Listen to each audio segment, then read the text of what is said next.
लिखिए हेडिंग, प्रधानमंत्री लघु व्यापारी मानधन योजना। प्रधानमंत्री लघु व्यापारी, छोटे छोटे व्यापारी मानधन योजना। इसमें डिटेल लिख लो। Scheme, pension scheme launch by labour ministry. Pension योजना श्रम मंत्रालय द्वारा। Pension scheme launched by labour ministry. Pension योजना श्रम मंत्रालय द्वारा for retailers and traders, retail व्यापारियों के लिए। For retailers and traders, retail व्यापारियों के लिए। 3000 पेंशन आफ्टर 60, 60 के बाद 3000 पेंशन। 3000 पेंशन आफ्टर 60 एज, 60 के बाद 3000 की pension. Full stop. Eligibility is 18 to 40 years. योजना में शामिल होने के लिए उम्र 18 से 40। Eligibility 18 to 40। योजना में शामिल उम्र 18 से 40। And GST turnover below 1.5 crore, और जीएसटी टर्नओवर 1.5 करोड़ के अंदर। मुनाफा नहीं है ये, उसने व्यापार किया 1.5 करोड़ से अंदर का, तो वो इस स्कीम के लिए एलिजिबल हो सकता है, यानी छोटे व्यापारी, और उनको 60 साल की उम्र के बाद में 3-3 हज़ार रुपये पर मंथ मिलेंगे। Pension given by LIC, pension LIC देगा। Pension given by LIC, pension LIC देगा।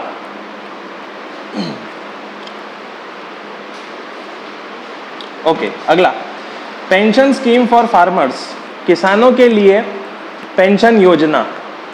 पेंशन स्कीम फॉर फार्मर्स, अगली हेडिंग, किसानों के लिए पेंशन योजना। लिखो इसमें, it is a voluntary scheme, यह स्वैच्छिक योजना है। It is a voluntary scheme, यह स्वैच्छिक योजना है। For small and marginal farmers, छोटे और सीमांत किसानों के लिए। For small and marginal farmers, छोटे एवं सीमांत किसानों के लिए। एज 18 to 40 ईयर्स, उम्र 18 से 40। 18 to 40, 18 से 40। आफ्टर 60 3000, 60 के बाद 3000 मिलेंगे। आफ्टर 60 3000, 60 के बाद 3000 मिलेंगे। इसको कंफ्यूज मत करना कि ये तो वो वाली है कि हर 4 महीने में 2-2 हज़ार रुपये मिलेंगे किसानों को, वो अलग है, वो मानधन योजना है। ठीक है, ये वॉलेंट्री है, इसमें किसान चाहे तो जुड़ सकता है।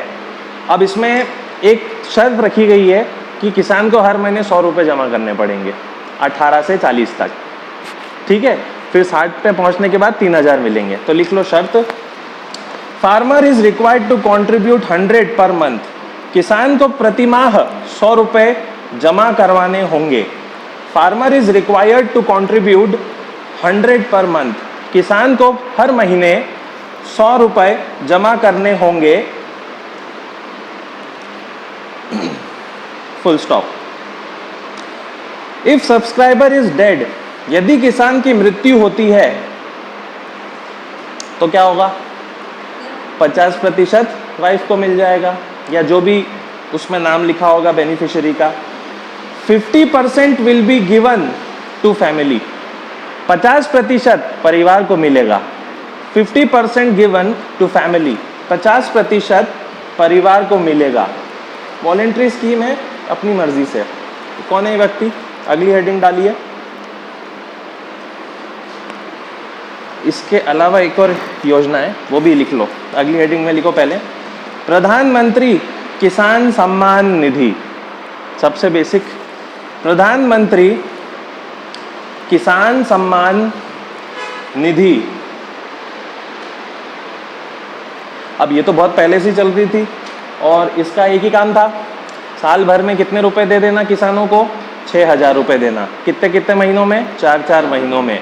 कितने रुपए में? 2-2 हज़ार में। ओके, और ये भी गरीब किसानों के लिए था, लेकिन कैबिनेट ने आगे बोल दिया कि पहले तो हमने बोला था कि 2 हेक्टेयर से जो कम कृषि भूमि वाला किसान है उस पर ये योजना लागू होगी, फिर बाद में इसी साल 2019 में क्या बोल दिया, सबके लिए है ये। ओके, तो इससे क्या हुआ, कुल मिला के 2 करोड़ और किसान आ गए इस लाभ के अंदर, और टोटल किसानों जो हो गए हैं जिनको ये लाभ मिल रहा है वो हो गए 14.5 करोड़, 14.5 करोड़ किसान इसके दायरे में आ गए। तो आप लिख लीजिए, cabinet revised the scheme, cabinet ने योजना को बढ़ाया, cabinet revised the scheme, cabinet ने योजना को बढ़ाया to cover 2 crore farmers, 2 crore अतिरिक्त किसानों के लिए, to cover 2 crore more farmers, 2 crore अतिरिक्त किसानों के लिए। नाउ टोटल बेनिफिशियरी, अब कुल लाभ करता है, नाउ टोटल बेनिफिशियरी, अब कुल लाभ करता है 14.5 crore, 14 crore 50 lakh, 14.5 crore, 14 crore 50 lakh. It was launched in 1920 budget, यह 1920 के बजट में आया था। It was launched in 1920 budget, यह 1920 के बजट में आया था। For income support of 6,000 per year, 6,000 की वार्षिक सहायता के लिए, फॉर 6,000 सपोर्ट पर ईयर, 6,000 की वार्षिक सहायता के लिए, up to 2 hectares of farmer, 2 hectare वाले किसानों के लिए, up to 2 hectares of farmer, 2 hectare के किसानों के लिए, ब्रैकेट में लिखना, नाउ एक्सटेंडेड, अब बढ़ा दिए गए, मतलब अब जरूरी नहीं है कि 2 हेक्टेयर से कम हो, 2 हेक्टेयर से ज्यादा किसानों पे भी ये योजना लागू होगी। ठीक है, पैसा कैसे मिलेगा, कीवर्ड्स हमेशा पता होने चाहिए। पैसा खाते में आएगा ये नहीं लिखना है आपको, ये लिखना है डायरेक्ट बेनिफिट ट्रांसफर, डीबीटी के जरिए पैसा मिलेगा ऑनलाइन डायरेक्ट खाते में। इस व्यक्ति का नाम क्या है,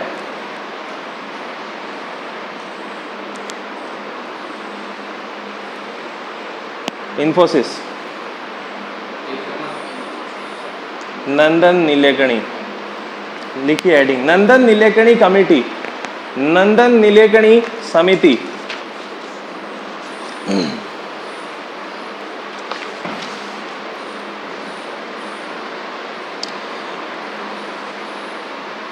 फॉर डिजिटल पेमेंट्स, डिजिटल भुगतान हेतु, फॉर डिजिटल पेमेंट्स, डिजिटल भुगतान हेतु।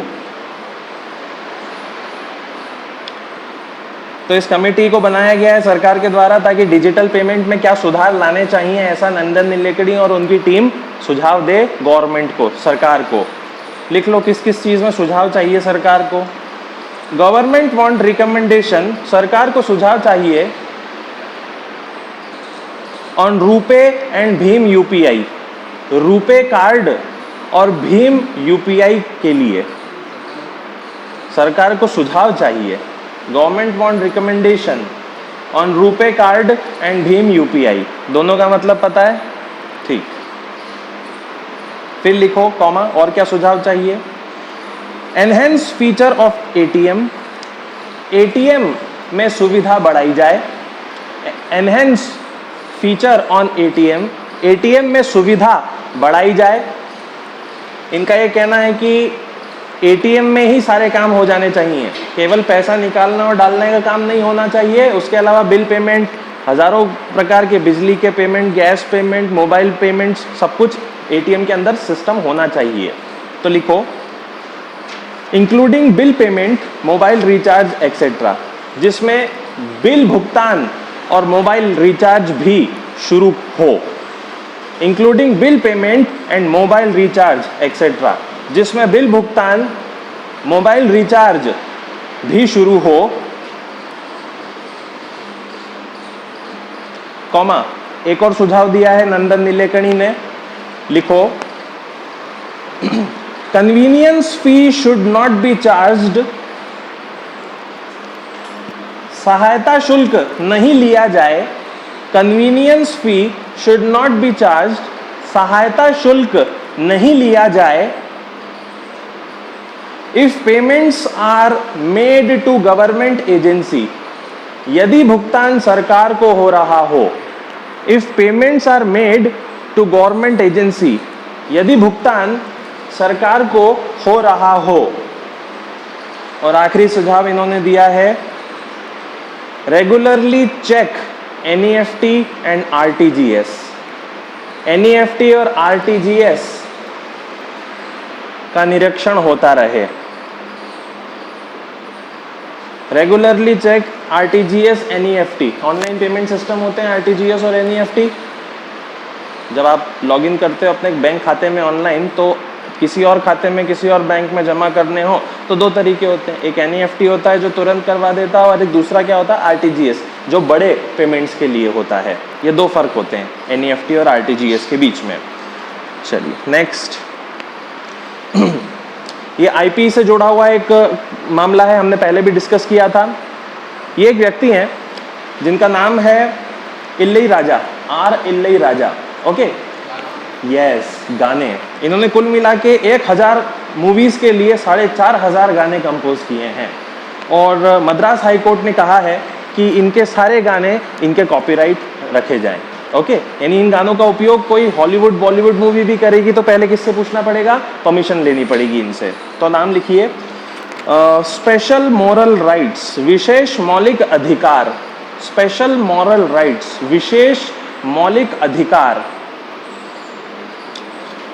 अब लिखो, Madras high court ruled that, Madras high court ने निर्णय दिया, Madras high court ruled that, Madras high court ने निर्णय दिया दैट R इल्लई राजा, कि R इल्लई राजा, नाम अंडरलाइन कर लेना, will get special moral rights, को विशेष नैतिक अधिकार मिलेंगे, will get special moral rights, को विशेष नैतिक अधिकार मिलेंगे ओवर हिज 4,500 सॉन्ग्स, 4500 गानों पर।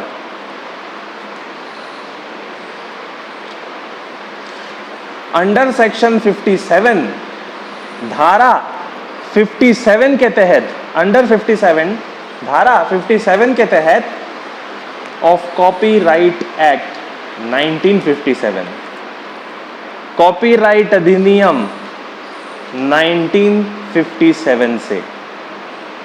तो कॉमन चीजें हो गई हैं 57, यानी गानों पे अधिकार या आपके संपत्ति पर अधिकार, मौलिक अधिकार या स्पेशल मॉरल राइट्स कहाँ पे मिलते हैं, धारा 57 से मिलते हैं ऑफ दिस एक्ट। ठीक, नेक्स्ट। क्या होता है, कई बार RBI जो होता है उसका एक गवर्नर होता है, लेकिन इसके अलावा RBI बोर्ड भी होता है जिसके अंदर डिप्टी गवर्नर भी होते हैं।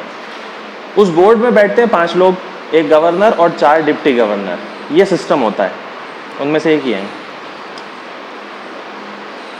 लिखो, टास्क फोर्स ऑन ऑफशोर रूपी मार्केट, विदेशी रुपए बाजार के लिए task force, task force on offshore रूपी मार्केट, विदेशी रुपए बाजार के लिए task force.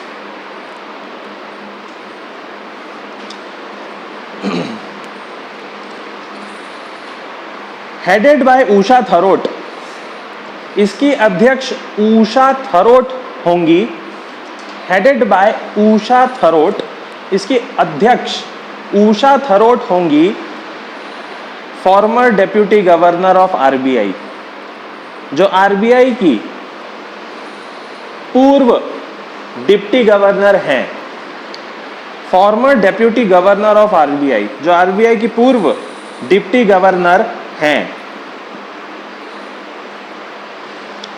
It will report to RBI, यह आरबीआई को रिपोर्ट सौंपेंगे। It will report to RBI, या आरबीआई को रिपोर्ट सौंपेंगे। क्या काम होगा इस टास्क फोर्स का? विदेशी रुपए बाजार जो हैं, अब वो बाजार एक जगह तो स्थित नहीं है, विदेशों में भी ट्रेडिंग चलती है रुपए की, डॉलर की, रिनमिनबी की, येन की, सभी मुद्राओं की। तो इनको ये देखना है कि भारत के बाहर जो रुपया घूम रहा है उसके बारे में, या उस घुमाव के बारे में क्या क्या अनुशंसाएं दी जा सकती हैं और आरबीआई को एक सुझाव दिया जा सकता है। इसलिए टास्क फोर्स बनी है। 2 काम है इसके, लिख लो। एक्सटेंड ऑनशोर मार्केट, विदेशी रुपए बाजार को बढ़ाना। एक्सटेंड ऑफशोर मार्केट, विदेशी मुद्रा बाजार को बढ़ाना। क्यों बढ़ाना? ताकि रुपया ज्यादा घूमे बाजारों में। फॉर रूपी सर्कुलेशन, रुपए के व्यापार के लिए। फॉर रूपी सर्कुलेशन, रुपए व्यापार के लिए। दूसरा काम, परमिट इंडियन बैंक्स, भारतीय बैंकों को अनुमति देना। परमिट इंडियन बैंक्स, भारतीय बैंकों को अनुमति देना टू फ्रीली ऑफर प्राइसेस, ताकि स्वयं ऑफर प्रदान कर सकें। टू फ्रीली ऑफर प्राइसेस, ताकि स्वयं ऑफर प्रदान कर सकें। किसको कर सकें? विदेशी क्लाइंट को, क्योंकि बाजार तो बाहर का है। टू ग्लोबल क्लाइंट्स, विदेशी ग्राहकों को। टू ग्लोबल क्लाइंट्स, विदेशी ग्राहकों को। इस 2 काम में क्या करना चाहिए, ये 2 काम कैसे सफल होंगे, इस 2 काम का विस्तार कैसे होगा, उसके लिए ये टास्क फोर्स उषा थरोट की चेयरमैनशिप में आरबीआई के गवर्नर ने बनवाई है। ओके, सुझाव देंगे ये। नेक्स्ट, बड़ा इंपॉर्टेंट स्टार बना के लिखिएगा, सबसे इंपॉर्टेंट रहेगा इकोनॉमिक्स में से ये सैंड बॉक्स। लिखिए हेडिंग, अनेबलिंग फ्रेमवर्क, विशेष ढांचा फॉर रेगुलेटरी सैंडबॉक्स, विनियमन सैंडबॉक्स के लिए। Enabling framework for regulatory sandbox, विशेष ढांचा विनियमन सैंडबॉक्स के लिए। बाय आरबीआई, आरबीआई द्वारा, बाय आरबीआई, आरबीआई द्वारा। तो आरबीआई ने कुछ नया बनाया है और उस नए फ्रेमवर्क को बोला जा रहा है रेगुलेटरी सैंडबॉक्स के लिए। हमने ये नए कुछ नियम बनाए हैं। तो अब सबसे पहले समझना पड़ेगा रेगुलेटरी सैंडबॉक्स क्या होता है। तो लिखिए सबसे पहले, देखो क्या होता है रेगुलेटरी सैंडबॉक्स। आजकल बैंक, कंपनी, एनबीएफसीज, जितनी भी पैसों से जुड़ी हुई, अर्थव्यवस्था से जुड़ी हुई कोई भी फर्म है और वो नई है, तो वो तकनीक से जुड़ेगी ही जुड़ेगी। तकनीक से अगर नहीं जुड़ेगी, कोई नई कंपनी जुड़ेगी, तो उसकी तकनीक यानी जिसमें पैसों का आदान प्रदान होगा, वो सारे सिस्टम किसको बताने पड़ेंगे? आरबीआई को। आरबीआई ही गवर्न करेगा ना। आपने फ्लिपकार्ट को ऑनलाइन पेमेंट कर दिया, बीच में एक मीडिएटर था, आपने पेमेंट किया एक बैंक से, उसके खाते में दूसरे बैंक में चला गया, वो पूरा सिस्टम किसी ने तो बनाया होगा। वो कौन बनाता? उस कंपनी को बोला जाता है फिनटेक कंपनी। ओके, फाइनेंशियल कंपनियों को फिनटेक कंपनी बोला जाता है। और ऐसी कंपनी जो पैसों से जुड़ी हुई कंपनी, बैंकों के लिए सिस्टम डेवलप करती हैं ऑनलाइन पेमेंट के ट्रांसफर का, उसे हम फिनटेक कंपनीज बोल देते हैं। लेकिन हर बार जो नया तरीका डेवलप किया जाता है वो बताना पड़ता है किसको? आरबीआई को। आरबीआई ही तो सबका रखवाला है कि भैया सब कुछ ठीक ठाक चले। तो आरबीआई का ये कहना है कि जितनी भी नई कंपनियां हैं, बैंक हैं या स्टार्टअप हैं, नई कंपनी को हम स्टार्टअप बोलते हैं, वो कंपनियां हमारे द्वारा बनाए हुए सैंडबॉक्स के अंदर अपना परिचालन कर सकती हैं, अपने नए तरीके अप्लाई कर सकती हैं एक लिमिटेड टाइम के लिए। हमें ठीक लगा तो हम उसको रजामंदी दे देंगे, हमें ठीक नहीं लगा तो सैंडबॉक्स से बाहर कर देंगे। तो सैंडबॉक्स मतलब एक्चुअल में कोई सैंडबॉक्स नहीं है, वो छोटी छोटी नई कंपनियों के लिए एक मौका है कि वो नई तकनीकें बनाएं और आरबीआई को ऑफर करें कि हमने एक नई टेक्नोलॉजी बनाई है पेमेंट्स करने की या ऑनलाइन से जुड़ी हुई जिसमें पेमेंट होगा। तो ये है रेगुलेटरी सैंडबॉक्स, इस सैंडबॉक्स को कंट्रोल करना। अब इसमें कंपनियां कौन आएंगी? इसमें सिर्फ कुछ चेंजेस किए हैं कि जो कंपनी जिसका नेटवर्थ 25 लाख हो वो सैंडबॉक्स में आ सकती है। यानी उस कंपनी की कीमत कितनी हो? 25 लाख हो नेटवर्थ, उसको बेचने जाओ तो 25 लाख मिल जाए, तो ये तो बहुत कम है। और 25 लाख कम क्यों है? क्योंकि ले दे के कंप्यूटर पे काम होना है सारा का सारा, और 4-5 लोग मिलके भी ये काम कर सकते हैं। पहले ये लिमिट थी सैंडबॉक्स में आने की 50 लाख, आरबीआई ने उसको घटा के क्या कर दिया है? 25 लाख। लिख लो। Regulatory sandbox is live testing of new product. नए उत्पादों की टेस्टिंग होती है। Is live testing of new products, नए उत्पादों की टेस्टिंग होती है और सर्विस या सेवाओं की, और सर्विस या सेवाओं की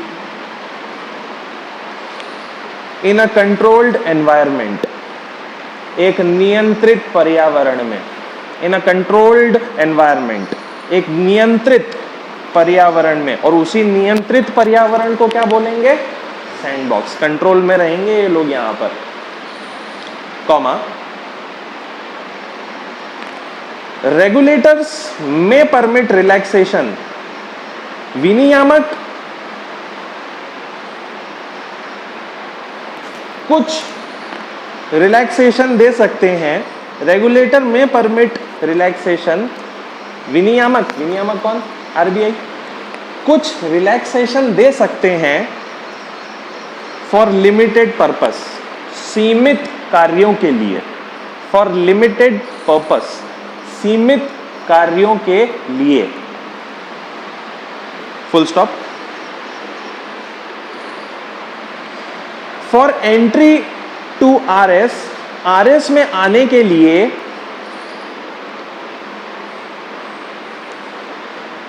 all fintech companies are included. सभी फिनटेक कंपनियां आ सकती हैं। All fintech companies are included. सभी फिनटेक, फिन से क्या होगा? फाइनेंशियल, टेक से टेक्नोलॉजी। ऐसी कंपनी जो वित्तीय तकनीकों के मामले में माहिर हैं वो आरएस में आ सकती है, रेगुलेटरी सैंडबॉक्स में आ सकती हैं। They can be startup bank और फाइनेंशियल इंस्टीट्यूशन। ये होते हैं स्टार्टअप बैंक या वित्तीय संस्थान।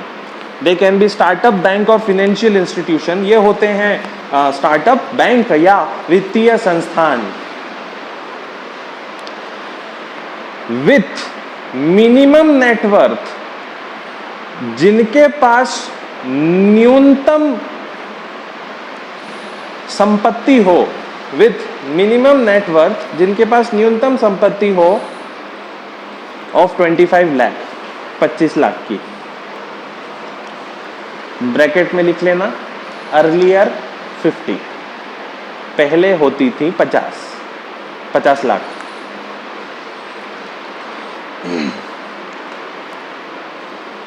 नेक्स्ट बड़ा ही इंपॉर्टेंट कीवर्ड आने वाला है, SEP बोलेंगे उसको। हेडिंग डालो, principles of significant economic presence. English में ही लिखना पड़ेगा, सिग्निफिकेंट इकोनॉमिक प्रेजेंस का सिद्धांत। Principle of significant economic presence, significant economic presence का सिद्धांत ब्रैकेट में बोला जाता है SEP। G20 का समिट हुआ जापान में 2019 में। G20 यानी दुनिया के 20 ताकतवर देश मिलकर बैठे। तो उस वक्त निर्मला सीतारमण को मौका मिला कि G20 की समिट में जाके एक भाषण दें। उस भाषण में उन्होंने कहा कि ये हमें करना चाहिए। अब ये क्या होता है? ओके, ये जीके वहां से आया, करंट अफेयर वहां से आया है। तो सबसे पहले तो बैकग्राउंड लिख लो। इन G20 मीटिंग, G20 सभा में ब्रैकेट जापान,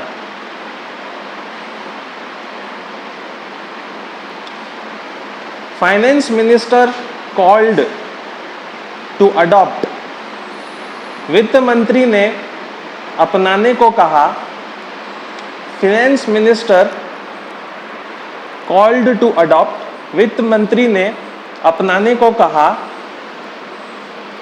प्रिंसिपल ऑफ एसईपी, एसईपी के सिद्धांत, प्रिंसिपल ऑफ एसईपी, एसईपी के सिद्धांत।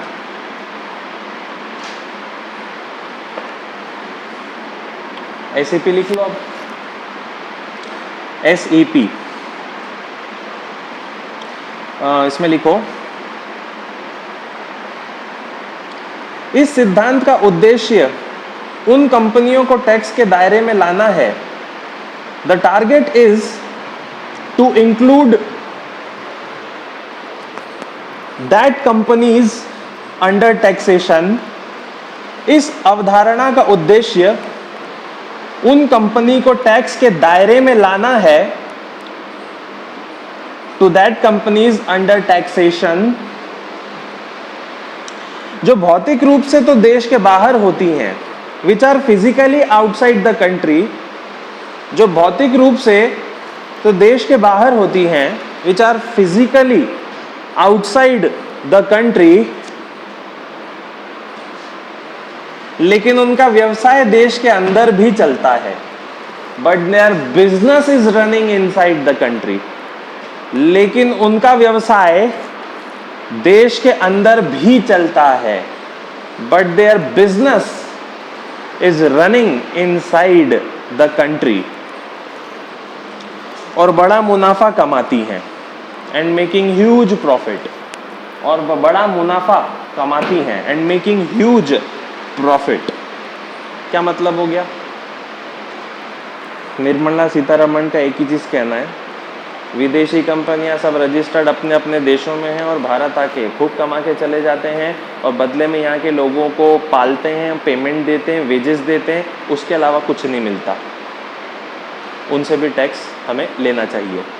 ऐसी बात शुरू करने की कोशिश करी उन्होंने G20 में। आई होप ये क्वेश्चन अगर बनेगा तो इसका मीनिंग पूछ लिया जाएगा कि SEP क्या होता है। हमने मीनिंग लिख लिया, ठीक है। सिग्निफिकेंट इकोनॉमिक प्रेजेंस, कि कंपनी बाहर है लेकिन उसकी प्रेजेंस कहाँ है? इकोनॉमिकली इस देश में। अगली heading, yes, competition law review committee, प्रतियोगी कानून समीक्षा समिति, कंपटीशन लॉ रिव्यू कमेटी, प्रतियोगी कानून समीक्षा समिति। प्रतियोगी कानून किसके लिए बनाया जाता है? दो कंपनियों के लिए, ताकि मोनोपोली ना हो, एक ही कंपनी का एकाधिकार ना आ जाए, इसलिए कंपटीशन लॉ बने हुए हैं। मंत्रालय कौन सा होगा इन सब के ऊपर? वाणिज्य मामला, कॉर्पोरेट अफेयर्स लिखो। It presented report to corporate affairs, इसने वाणिज्य मामलों के मंत्रालय को रिपोर्ट सौंपी। Presented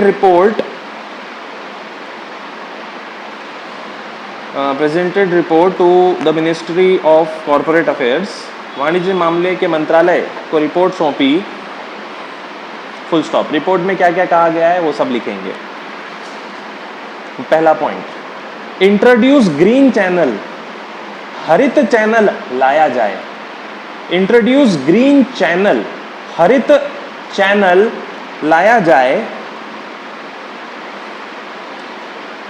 to enable fast approval, ताकि त्वरित अनुमति मिले। टू अनेबल फास्ट अप्रूवल, ताकि त्वरित अनुमति मिले। फॉर मर्जर एंड एक्विजिशन, विलय और अधिग्रहण के लिए। फॉर मर्जर्स एंड एक्विजिशन, विलय और अधिग्रहण के लिए, मतलब कंपटीशन लॉ रिव्यू कमेटी ने जो सुझाव दिए हैं कि ग्रीन चैनल लाओ, ग्रीन चैनल लाओ का मतलब क्या होगा, एक कंपनी घाटे में गई तो घाटे में गई तो उस कंपनी का नुकसान नहीं होगा, उन हजारों का होगा जो उसमें जॉब कर रहे थे, तो उस कंपनी को बचाना पड़ेगा और रातों रात बचाना पड़ेगा। मतलब सरकार की सही उम्मीद की जाएगी कि एक बड़ी कंपनी को बुलाया जाए महिंद्रा जैसी और उस छोटी कंपनी को खरीद लिया जाए ताकि वो सारे लोग बच जाएं। वो ग्रीन चैनल के जरिए होना चाहिए, मतलब रातों रात और तुरंत होना चाहिए। ऐसा पहले भी हो चुका है कई बार। एक वो कंपनी थी कंप्यूटर की, क्या नाम है उस कंपनी का, जो डूब गई थी और महिंद्रा ने खरीद ली थी, सत्यम। तो सत्यम के लिए ग्रीन चैनल नहीं बना था, लेकिन सरकार को पता था कि बहुत सारे लोग काम कर रहे हैं तो रातों रात करवाया था काम। तो अब उम्मीद क्या हो रही है, कंपटीशन रिव्यू कमेटी ने बोल दिया कि एक ग्रीन चैनल ही बना दो, क्योंकि हमें पता है भविष्य में कितने डूबने वाले हैं, तो वो डूबे ना, नौकरी जाए ना, इसलिए ग्रीन चैनल रहना चाहिए हमेशा ऑन। एक और चीज बोली इन्होंने, लिखो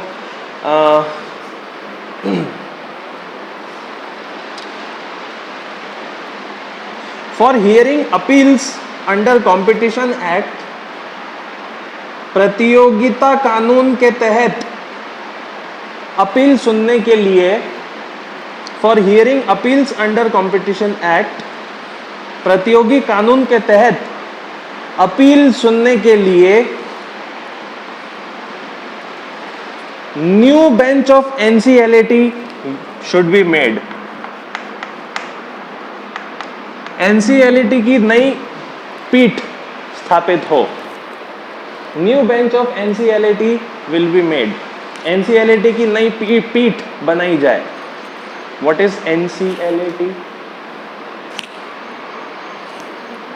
national company law appellate tribunal, राष्ट्रीय कंपनी कानून अपीलीय प्राधिकरण। ट्रिब्यूनल्स होते हैं ना स्पेशल के लिए। अब इस काम के लिए सुप्रीम कोर्ट दूसरे कोर्ट में जाके काहे को टाइम वेस्ट करना, तो बोल दिया गया कंपटीशन के मामले में अगर प्रॉब्लम है तो ऑलरेडी है। कंपनी, दो कंपनी जब झगड़ती है तो सबसे पहले कहां जाती है, यहीं जाती है ना। तो इस कंपनी, इस ट्रिब्यूनल, इस आधे कोर्ट के लिए एक नई बेंच बनाई जाए जो सिर्फ किस कानून के तहत काम करे और आदेश दे, प्रतियोगिता कानून। ओके, तो इसकी नई बेंच बनाओ, ऐसा बोला। Full stop. उसके बाद एक और लिखो, ICC will issue guidelines, sorry CCI नई गाइडलाइन जारी करेगा। CCI will issue new guidelines, CCI नई गाइडलाइन जारी करेगा फॉर पेनल्टी, पेनल्टी हेतु, फॉर पेनल्टीज, पेनल्टी हेतु। सीसीआई का full form competition commission of India, भारतीय प्रतियोगिता आयोग। चलो ये भी हो गया। नेक्स्ट, सीएसआर पर उच्च स्तरीय समिति, high level committee on CSR. CSR पर उच्च स्तरीय समिति, high level committee on CSR. अब ये तो हमेशा एक मुद्दा रहा ही है। बेसिक चीजें तो पता है ना, कंपनी के मुनाफे का कितना प्रतिशत सीएसआर लिया जाता है, 2%। और कहाँ लगाया जाता है, जो नाम है वही है, ये कॉर्पोरेट है, इन्होंने काम किया। अब ये काम दो जगह लगेंगे, सोशल और रिस्पॉन्सिबिलिटी, समाज के लिए और पर्यावरण के लिए। ठीक है, ये पैसा सरकार को मिलेगा और लगाया जाएगा। अब इस पैसे का बंटवारा कैसे किया जाए और ये पैसा जब आएगा तो उसका क्या किया जाए, उसके लिए उच्च स्तरीय समिति बनाई गई है। और जो जिसके मुखिया जो हैं उनका नाम लिखना जरूरी है, क्योंकि एक तो आपका वो वाणिज्य मंत्रालय होता है जिसका एक मंत्री होगा, लेकिन मंत्री के अलावा एक सचिव भी होता है, वाणिज्य मामलों का सचिव। वो ये व्यक्ति हैं, लिख लो, Injeti Srinivas, Injeti Srinivas, the secretary of corporate affairs, वाणिज्य मामलों के सचिव, the secretary of corporate affairs, वाणिज्य मामलों के सचिव, प्रेजेंटेड द रिपोर्ट, ने रिपोर्ट सौंपी, प्रेजेंटेड द रिपोर्ट, ने रिपोर्ट सौंपी, किसको सौंपी? वाणिज्य मामले के मंत्रालय को। ओके, अब इसमें लिखिए क्या क्या रिपोर्ट में लिखा है। पहली चीज, CSR expenditure tax deductible, CSR के खर्चों में टैक्स काटा जाए। CSR expenditure tax deductible, CSR के खर्चों में टैक्स काटा जाए। अभी कहाँ काटते हैं, क्योंकि वो तो अच्छे काम के लिए है ना। लेकिन इंजेति श्रीवास ने जो हाई लेवल कमेटी जिन्होंने बना रखी है CSR के लिए, उन्होंने ये सुझाव दिया कि अब ये जो पैसा खर्च होगा सरकार खर्च करेगी, इसमें भी टैक्स डिडक्शन होना चाहिए। दूसरा, अनस्पेंट बैलेंस फॉर 3 to 5 years, 3 से 5 साल तक खर्च न हो पाया पैसा। अनस्पेंट बैलेंस ऑफ 3 to 5 year, 3 से 5 वर्ष का खर्च न हो पाया पैसा शुड बी कैरी फॉरवर्ड, लगातार जारी रहे। शुड बी कैरी फॉरवर्ड, लगातार जारी रहे। अभी तक क्या होता था, CSR में से खर्चा नहीं हुआ ना, तो वो पैसा सीधे CFI राहत कोष में जाता था। ओके, तो इसमें क्या बोल दिया, कोई कोष वोष में मत डालो, कंटिन्यू रखो। ओके, अरे सुझाव है, वो थोड़ा ना रहा है, अपन सुझाव लिख रहे हैं। और जनरली क्या हो जाता है कि अगर खर्चा नहीं हो तो 6 महीने में राहत कोष में। ठीक है, ये 2 चीजें इन्होंने बोली। यस, एक और अच्छी चीज बोली उन्होंने, CSR should not be taken, CSR नहीं लिया जाए if it is below 5 crore, यदि 5 करोड़ से कम हो। If it is below 5 crore, यदि 5 करोड़ से कम हो, यानी उस कंपनी का वार्षिक प्रॉफिट 2% अगर 5 करोड़ से कम है तो नहीं लिया जाना चाहिए। अरे सॉरी, 5 करोड़ नहीं, 50 लाख, इतना थोड़ा ना छोड़ेगी सरकार, 50 लाख लिखो उसको। हाँ, नेक्स्ट, अगली heading, NBFC, non banking financial company. एक नई स्कीम आई है इन लोगों के लिए। वो बेसिक स्कीम तो हमने पढ़ी थी, वो आपको मालूम है ना, RBI ने नया फ्रेमवर्क बनाया है, SMS 0, 1 और 2। तो ये है रहता है 1 दिन से 30 दिन, 30 से 60, 60 से 90। अब इसके बारे में इसी से जुड़ा हुआ है तो लिख लो आप। गवर्नमेंट मेड अ स्कीम, सरकार ने योजना बनाई है, कॉल्ड पार्शियल क्रेडिट गारंटी, जिसे आंशिक साख गारंटी कहा जाएगा। कॉल्ड पार्शियल क्रेडिट गारंटी, जिसे आंशिक साख गारंटी कहा जाएगा।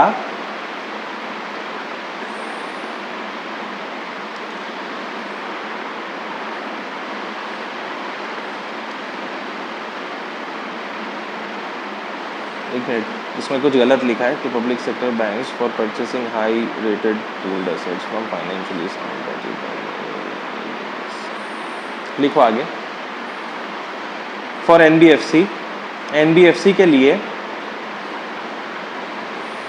If it purchase assets from PSB, यदि वे आस्तियां खरीदते हैं PSB से।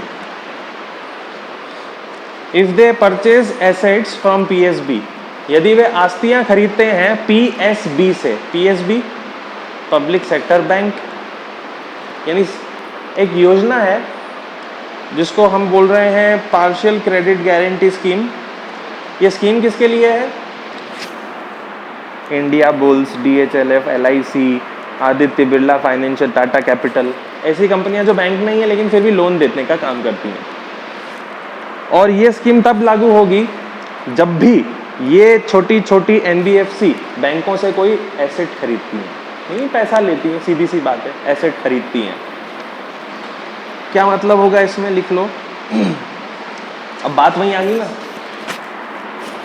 बैंकों से पैसा लिया है इन्होंने, तो हर महीने क्या करना? इंस्टॉलमेंट देना।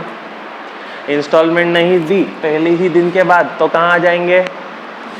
SMA 0 में आ जाएंगे। बस वही कंटिन्यूएशन है, वही बात चल रही है कुल मिला के। तो लिखो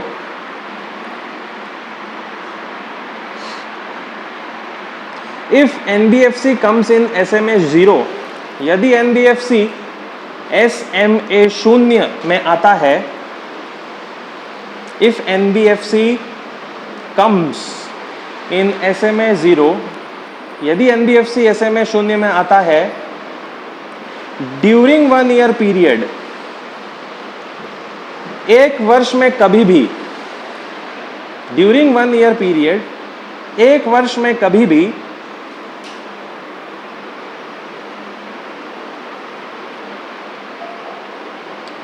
it will be rated as BBB+, तो उसे BBB+ की श्रेणी में रखा जाए। It should be rated BBB+, तो उसे BBB+ की श्रेणी में रखा जाए।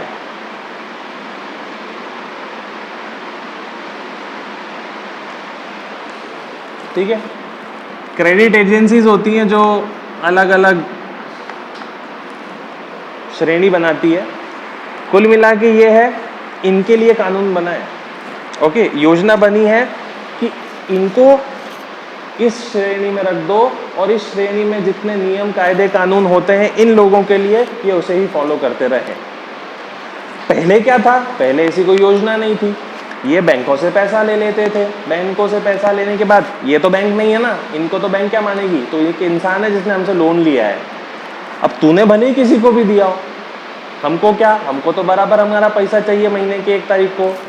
नहीं तो ये, तो कोई भी कंपनी ने पूरे साल में एक बार भी इंस्टॉलमेंट नहीं दिया तो बैंक तो खा जाएगा इनको, और हर बार क्या करेगा? परेशान करते करते उनको इस श्रेणी में ले जाएगा, और फिर पहुंचना कहाँ है? ट्रिब्यूनल में ही पहुंचना है सारा मामला। ठीक, तो ऐसा ना हो, इसीलिए इन सब के अलावा कुछ क्रेडिट्स चलते हैं। ये रैंकिंग होती है NBFC की, A+, BBB+, B+, A+, ऐसे करते करते ये सेकंड कैटेगरी होती है। अगर पूरे साल में एक बार भी कोई NBFC इसमें आ गई तो उसको क्या रैंक मिल जाएगी? NBBB+, एक ही झटके में। लेकिन इससे नुकसान नहीं होगा, इससे कुछ पावर ख़त्म ज़रूर होगी लेकिन पूरी कंपनी बर्बाद होने से बच जाएगी। ऐसे कुछ रूल्स होंगे। अब वो इकोनॉमिक्स में बहुत टिपिकल है और इतनी गहराई तक तो कोई नहीं पूछने वाला, आपको यहाँ जाके ख़त्म कर देना है। समझ गए? ये क्या है, क्यों है? ढेरों नियम और कायदे कानून होते हैं। ओके, हर NBFC के लिए वो ये निर्धारित करते हैं ग्रेडिंग से। अगले पे आ जाते हैं। SMA का फुल फॉर्म क्या है बताओ? Special mention account. Okay, next, RBI deputy governor, RBI के डिप्टी गवर्नर विराल आचार्य रिजाइंड। विराल आचार्य ने इस्तीफा दिया। विराल आचार्य रिजाइंड, विराल आचार्य ने इस्तीफा दिया। RBI का गवर्नर कितने साल के लिए होता है? कॉमन चीजें हैं। RBI के नीचे रहेगा उसका प्रमुख गवर्नर। गवर्नर के बाद में एक बनती है central board of director, CBD बनेगा, केंद्रीय निदेशक मंडल, central board of directors. Central board of director में 5 सदस्य होते हैं, जिसमें से 4 डिप्टी गवर्नर होंगे प्लस एक आरबीआई का गवर्नर। ओके, ये पांचों मिलके CBD central board of director ही बनाते हैं, इसकी बात हो रही है। इन सभी का कार्यकाल 5 वर्ष होता है। ओके, इनका भी 5 वर्ष था, 6 महीने पहले इन्होंने रिजाइन कर दिया। वैसे भी आरबीआई में यही चल रहा है 5-6 साल से। वो रघुराम राजन रिजाइन, उर्जित पटेल रिजाइन, ठीक है, फिर अब ये डिप्टी गवर्नर ये भी रिजाइन, पूरे टाइम करा ही नहीं है। लिखिए अब रिजाइन फ्रॉम, हाँ बेसिक चीज़ें लिख लो। There are 4 deputy governors, 4 deputy governor होते हैं, टर्म 5 इयर्स, 5 वर्षों का कार्यकाल। ठीक है, बाकी तो मैं नहीं लिखवाऊंगा, वो तो कॉमन चीज़ें हैं। अगली हेडिंग अनएम्प्लॉयमेंट, बेरोजगारी। अनएम्प्लॉयमेंट, बेरोजगारी।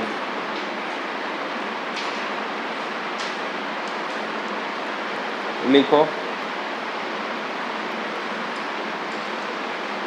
India's unemployment rose to 6.1%। भारत में बेरोजगारी बढ़ी 6.1%।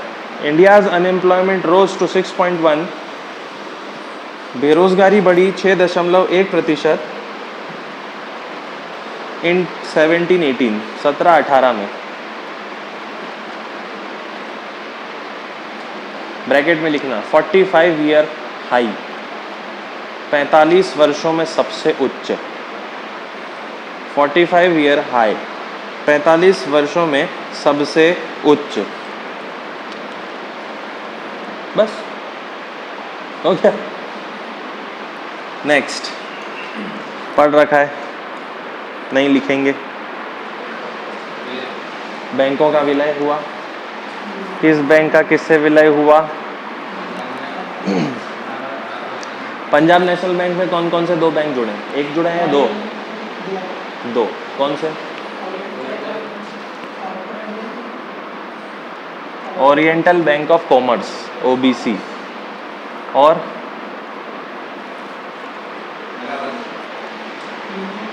Union bank. उसके बाद में सॉरी यूनाइटेड, यूनियन नहीं, यूनियन तो अपना, यूनियन सॉरी यूनाइटेड बैंक। फिर कैनरा बैंक से कौन जुड़ा है? सिंडिकेट। उसके बाद में इलाहाबाद बैंक से कौन जुड़ा है? Corporation bank.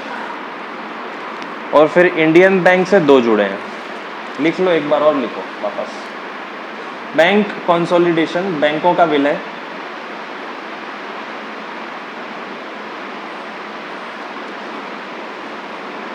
Ten becomes 4, 10 bank बने 4। पहला पीएनबी,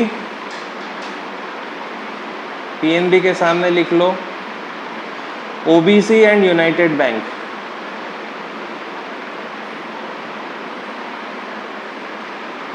फिर लिखो इलाहाबाद बैंक,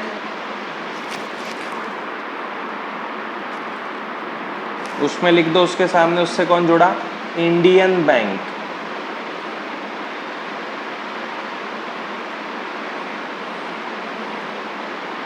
फिर लिखो union bank of India, UBI, union bank of India.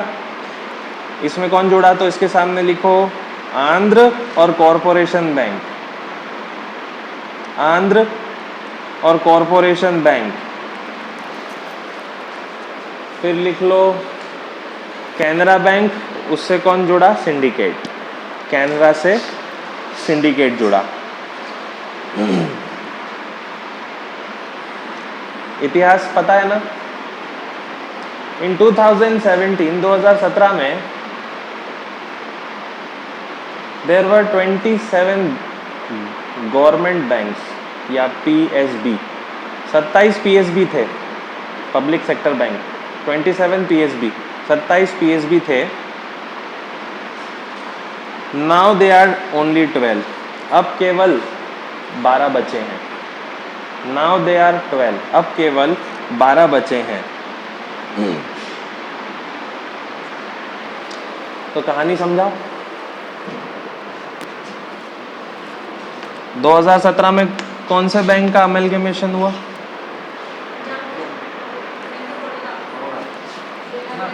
वो 1 अप्रैल को हुआ है 2019 में। देना बैंक, विजया बैंक, हाँ 5। तो आपको याद रखना है एसबीआई में 2017 ने क्या किया था, उसके 5 एसोसिएट बैंक्स प्लस महिला बैंक, महिला बैंक, ये 6 बैंकें जुड़ गई थी हमेशा के लिए एसबीआई से। सुना है ना, bank of Bikaner Jaipur, state bank of Indore, state bank of Mysore Hyderabad, वो सब जो ही स्टेट बैंक की ही ब्रांच थी बट पूरी तरीके से जुड़ गई, अब कोई नाम नहीं। प्लस महिला बैंक जो इंदिरा गांधी के याद में बनाया गया था, वो महिला बैंक। 2017 में एसबीआई के 5 और ये 6 कम हो गए। फिर 1 अप्रैल 2019 को कौन कम हुआ? बैंक ऑफ बड़ौदा, इसमें 2 बैंक जुड़े, हाँ देना bank plus Vijaya bank. Okay, ये इतिहास है। और अभी अभी ये जुड़ गए, पढ़ रखा है हमने कई बार। चलिए नेक्स्ट पे चलते हैं, अगले पर। इसमें आप लिख लो नया कानून है एयरपोर्ट से जुड़ा हुआ। Airport economic regulatory authority, airport आर्थिक विनियमन प्राधिकारी, airports economic regulatory authority of India, airport आर्थिक विनियमन प्राधिकरण भारत, अमेंडमेंट बिल संशोधन विधेयक, अमेंडमेंट बिल संशोधन विधेयक, लिख लिया पूरा। इट अमेंडेड एक्ट ऑफ 2008, इसने 2008 के कानून को संशोधित किया। इट अमेंडेड एक्ट ऑफ 2008, इसने 2008 के कानून को संशोधित किया। तो 8 डिलीट नहीं हुआ है, 8 है। 8 के अंदर का जो संशोधन हुआ है, उसको रिपेयर किया है, वो 2019 में हुआ है। कुछ नहीं किया है, बहुत सिंपल चीजें की है, लिख लो। Amended the definition of major airport, बड़े हवाई अड्डों की परिभाषा बदली। Amended the definition of major airport, बड़े हवाई अड्डों की परिभाषा बदली है। पहले क्या होता था, बड़े हवाई अड्डे किसको बोलते थे? अगर एक साल में 15 लाख से ज्यादा पर्यटक पैसेंजर्स अगर आए हैं उस हवाई अड्डे में, वो क्या हो जाएगा? मेजर एयरपोर्ट हो जाएगा। डेफिनेशन बदल के कर दिया है 35 लाख। बस लिख लो।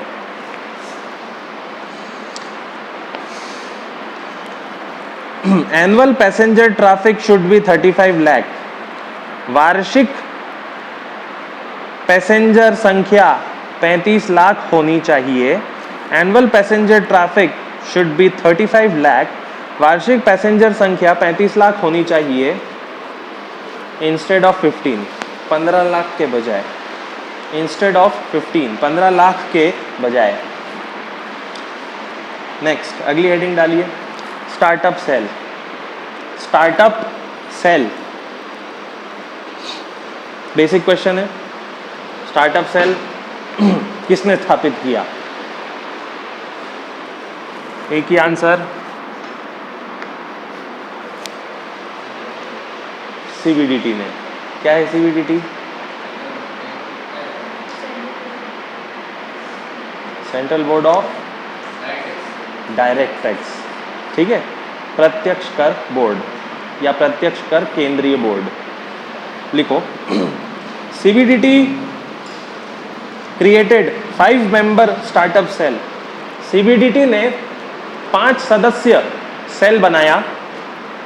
क्रिएटेड 5 मेंबर स्टार्टअप सेल, 5 सदस्य स्टार्टअप सेल बनाया। To address grievances of startup, ताकि स्टार्टअप की शिकायतें सुनी जाएं। टू एड्रेस ग्रीवांसेस, शिकायतें, ऑफ स्टार्टअप, ताकि grievances of startup, address grievances of startup का मतलब होगा स्टार्टअप की जो शिकायतें हैं वो सुनी जाएं। स्टार्टअप तो पता ही है आपको, किसके तहत सुनी जाएं? अंडर इनकम टैक्स एक्ट, आयकर कानून के तहत। वर्ष बोलो। अंडर इनकम टैक्स एक्ट, आयकर अधिनियम के तहत 1961, पढ़ रखा है बार बार। अंडर इनकम टैक्स एक्ट 1961, 1961, आयकर अधिनियम 1961 के तहत। चलो खत्म।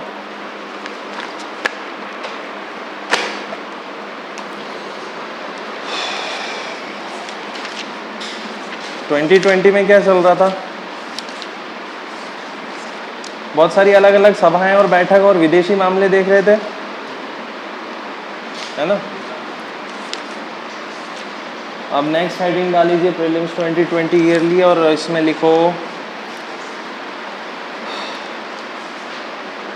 भारत नेपाल चीन संबंध हो गया था, एक देश दो प्रणाली, है ना? यूरेशियन आर्थिक फोरम किसका था वो? एससीओ का, शंघाई का। फिर ईस्टर्न इकोनॉमिक फोरम भी पढ़ लिया था व्लादिवोस्टॉक में, रूस और भारत के बीच, 2015 से शुरू हुए। बाल्टिक देश, भारत भूटान, मांगडेचू 720 मेगावाट की परियोजना।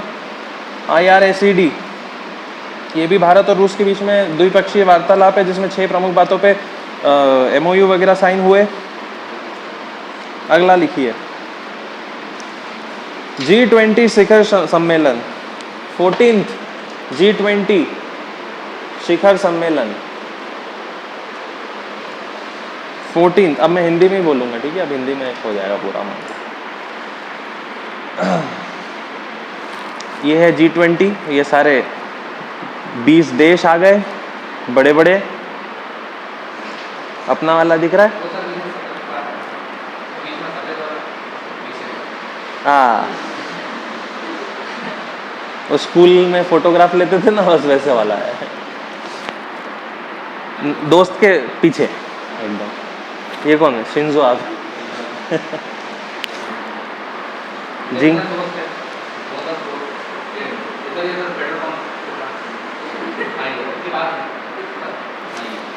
ये कौन है?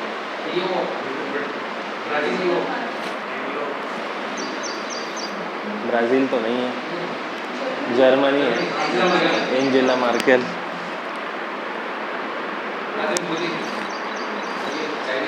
जी जिनपिंग, सब है। लिखो, held in Japan Osaka, Japan के ओसाका में हुआ।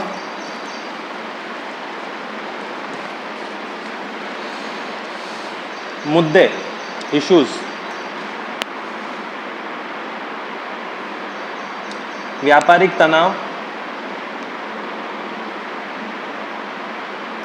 क्लाइमेट चेंज, जलवायु परिवर्तन, डेटा रेगुलेशन, डेटा प्रवाह। मन से बोलो ना, अब क्या कर सकते हैं? आतंकवाद, टेररिज्म, भ्रष्टाचार, करप्शन, लैंगिक समानता, जेंडर इक्वालिटी। सब में बेसिक यही रहते ही है।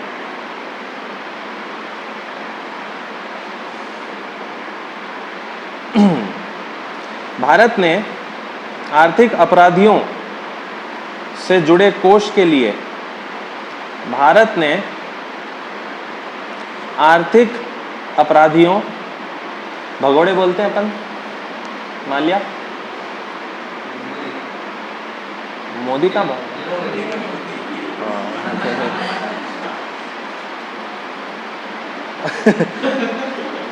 से मैंने पेपर में सबसे पहले यही सुना था, मोदी भाग गया, तो मेरे को लगा क्या हुआ।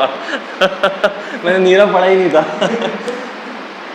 तो लिख लो, भारत ने आर्थिक अपराधियों से जुड़े कोष के लिए सहयोग की अपेक्षा की। सहयोग की अपेक्षा की।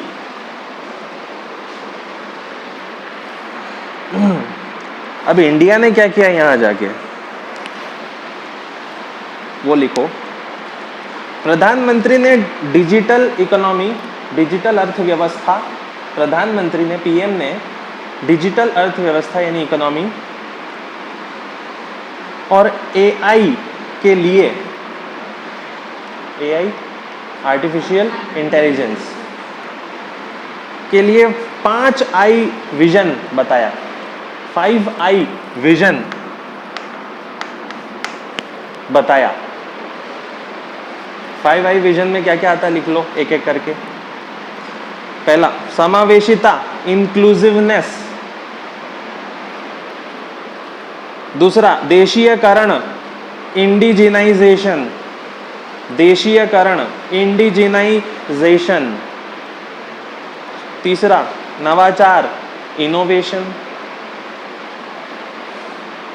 चौथा, अवसंरचना, इंफ्रास्ट्रक्चर।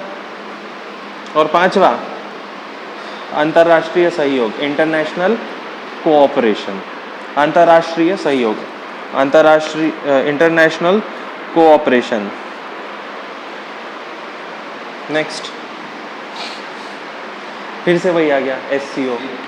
ये नहीं लिखेंगे, सुन लो, बहुत बहुत लिख लिया, मैं भी बोर हो गया। कौन से नंबर का सम्मेलन था? 19वां। ओके। शंघाई कोऑपरेशन ऑर्गेनाइजेशन का इतिहास है कि ये सन 2001 से बना है। ओके। इसका हेडक्वार्टर शंघाई में है और इसमें शुरुआत में 5 देश थे, बाद में उज़्बेकिस्तान आ गया तो 6 हो गए, और 2017 में पाकिस्तान और भारत आ गया तो कितने हो गए? 6, 8 हो गए। तो SCO में 8 सदस्य हैं और ये सदस्य कौन है? ज़्यादातर सब नॉर्थ एशिया के हैं। ओके, मैं नाम बता देता हूँ। चाइना, कज़ाकिस्तान, किर्गिस्तान, तजाकिस्तान, रूस और उज़्बेकिस्तान। ओके। इसके बाद में पर्यवेक्षक 2005 में भारत और पाकिस्तान थे, बट आगे चल के मेंबर बन गए। SCO इम्पॉर्टेंट क्यों है? क्योंकि इंडिया पाकिस्तान कहीं नहीं मिलता इसके अलावा, दोनों मेंबर है। ओके। प्लस ये सपोर्ट करने जाते हैं कि वन बेल्ट वन रोड आए, ये सपोर्ट करने जाते हैं नहीं है। तो ये चले गए तो इनका जाना जरूरी है, और ये गए तो इनका जाना जरूरी है। ओके। एक दूसरे की बात रखने के लिए, एक दूसरे को समझने के लिए जाते हैं, और कुछ नहीं। ठीक। इसके बाद में अगला है, ये भी हमने पढ़ लिया था, ठीक है, GSP, generalised system of preference. क्या है ये? GSP पढ़ा रखा है मैंने, generalised system of preference. Hindi नहीं होता है इसका, क्यों? क्योंकि ये किसी बाहर के देश का तरीका है कम टैरिफ पर माल भेजने का भारत में। अब तो समझो, अमेरिका का है ये GSP, और GSP की लिस्ट से इंडिया को बाहर कर दिया है। क्यों बाहर किया है?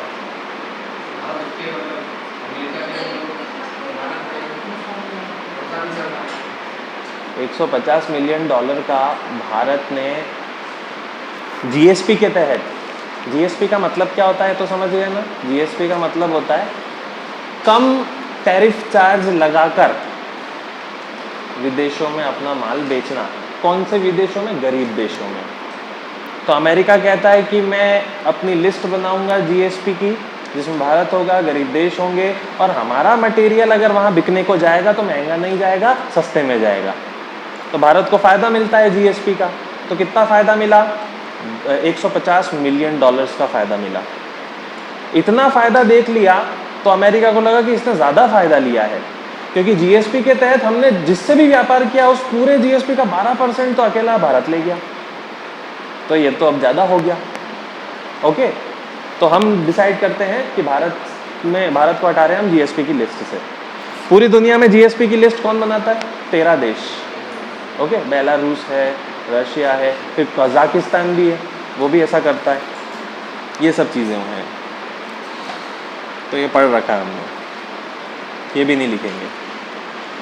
हाँ, अब हेडिंग डालो, भारत और बिम्स्टेक, भारत और बिम्स्टेक सम्मेलन।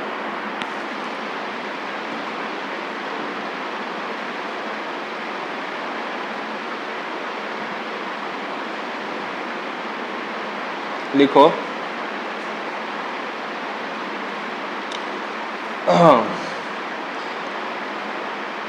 मोदी जब दूसरी बार चुनाव जीते तो शपथ के लिए बहुत सारे मेहमान आते हैं बाहर से।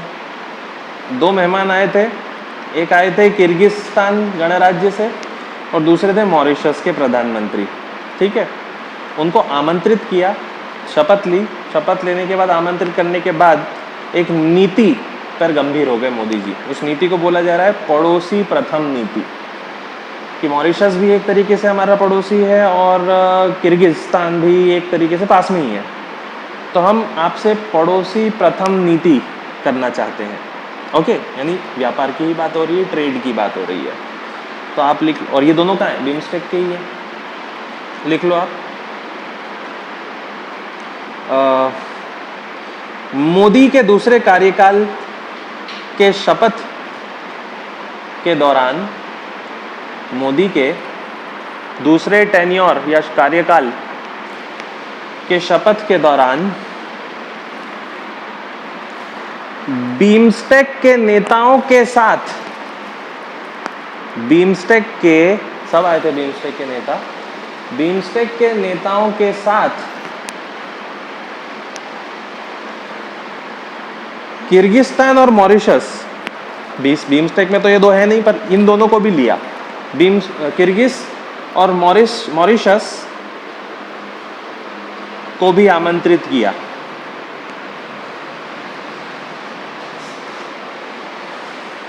मतलब शपथ ग्रहण समारोह में कौन कौन थे? बांग्लादेश, भूटान, नेपाल, म्यांमार, थाईलैंड, श्रीलंका, ये सब मिलके क्या बनाते हैं? बिम्स्टेक। सब पास से ही, पास के देश हैं। इंडिया के साइड में देखो भूटान मिलेगा, बांग्लादेश मिलेगा, सब टच हैं, टच में है। ओके, आगे लिखो, और पड़ोसी प्रथम नीति को गंभीर बताया, को सीरियस बताया। पड़ोसी प्रथम नीति, नेबर फर्स्ट पॉलिसी, इंग्लिश में ही बोलेंगे, नेबर फर्स्ट पॉलिसी। क्या मतलब हो जाएगा इसका? कि हम व्यापार करते वक्त सबसे ज़्यादा प्राथमिकता किसको देंगे? आपको। ठीक है, पड़ोसी राज्यों को, या बिम्स्टेक प्लस इन 2 राज्यों को।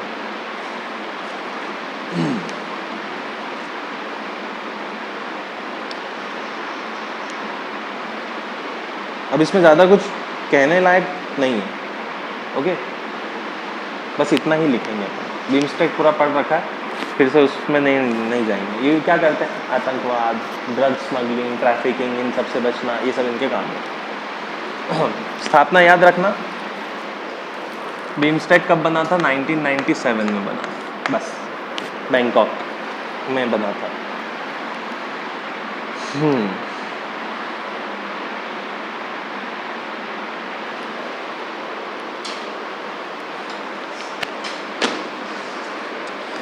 बजट, बजट में ज़्यादा नहीं है, हमने मेजर बजट लिख लिए थे। भारतीय रेलवे को कितने रुपए मिले? सोलर पावर वगैरह का काम होगा, कितने किलोमीटर इलेक्ट्रिफिकेशन होगा? 27,000 किलोमीटर। फिर ये पोर्ट वाटर वगैरह बनाने के लिए कौन सी कॉन्सेप्ट लाया जाएगा? अर्थगंगा, बंदरगाह बनाने के लिए। उसके बाद एयरपोर्ट 100 बनेंगे तो उड़ान स्कीम के तहत बनेंगे। पावर वगैरह की बात करें तो उसके भी कुछ टारगेट्स थे। केयरिंग सोसाइटी पे आ गए थे तो हमने लिख लिए थे वो 5 म्यूजियम राखीगढ़ी, हस्तिनापुर, शिव सागर, धोलावीरा और अदी चिन्नालूर में बनेंगे। रांची में आपका ट्राइबल बन जाएगा। हेडिंग डालो एनवायरनमेंट एंड क्लाइमेट, पर्यावरण। इस साल के बजट में पर्यावरण को कितने के लिए कितने पैसे मिले? एनवायरनमेंट में लिख लो 4,400 करोड़, 4,400 करोड़। और क्या हुआ, डिसीजन लिया गया बजट में, लिख लो, close old thermal power plants, पुराने ताप विद्युत ग्रह बंद किए जाएंगे। Closing old thermal power plants, पुराने पड़ चुके ताप विद्युत ग्रह बंद किए जाएंगे। क्यों? पुराने हैं इसलिए कार्बन डाइऑक्साइड ज़्यादा रिलीज करते हैं, इसलिए बंद कर देंगे। विथ कार्बन एमिशन, जो कार्बन निकालते हों।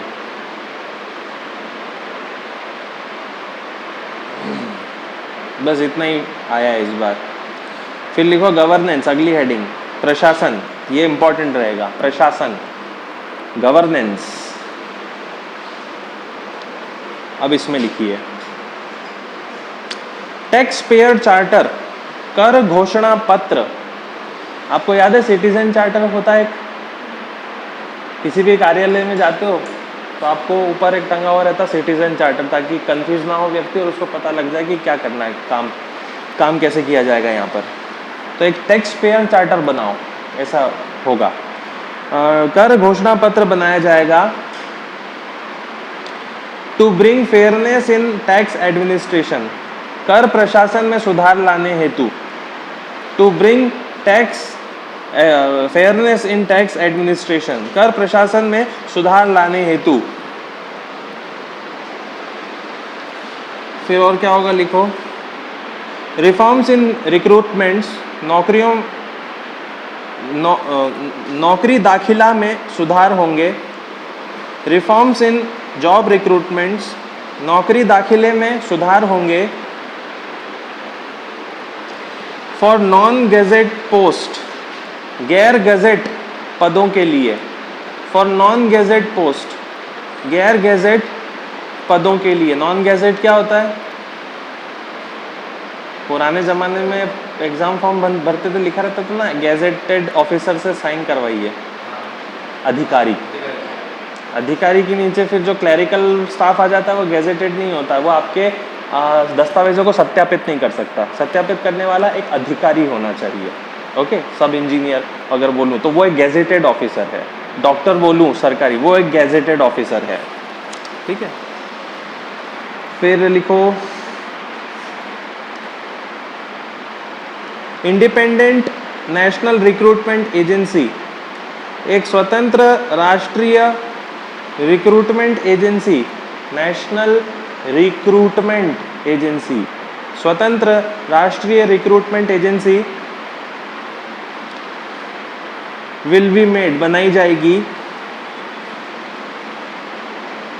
For common eligibility test, CET के लिए, फॉर कॉमन एलिजिबिलिटी टेस्ट। अरे वो क्लरिकल वर्क होते ना, वर्ग 2, वर्ग 3, वर्ग 4, क्लरिकल लेवल पर, उन सब का अलग अलग एग्जाम तो होता नहीं है, कॉमन हो जाता है एंट्रेंस टेस्ट, तो सीईटी बोलते हैं उस एग्ज़ाम को। उसके लिए क्या बनेगा? एनआरए बनेगा, नेशनल रिक्रूटमेंट एजेंसी बनेगी। जैसे यूपीएससी एग्ज़ाम लेती है, पीएससी एमपी का लेती है, ओके, व्यापम मध्य प्रदेश का लेती है, वैसे ही छोटी छोटी भर्तियों के लिए एक क्या बन जाएगा? नेशनल रिक्रूटमेंट एजेंसी बन जाएगी।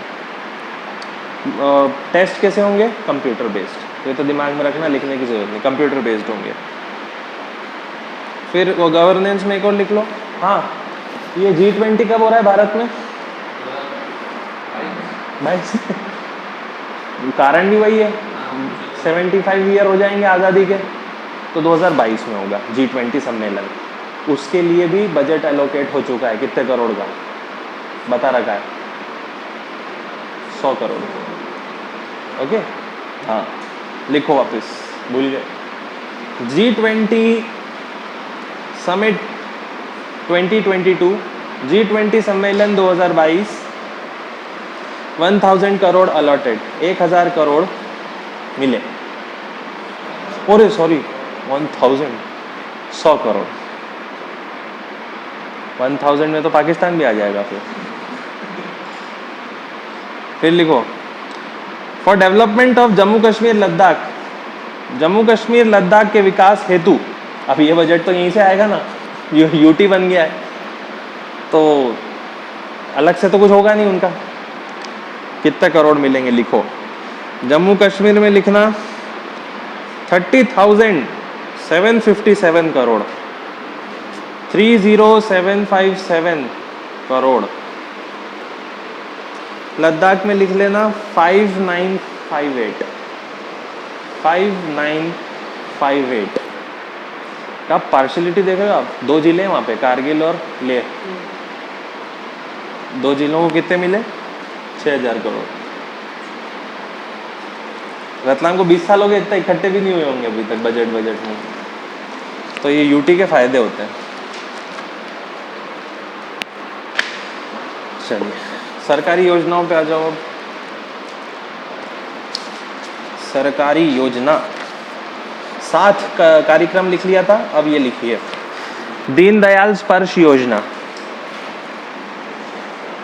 Deendayal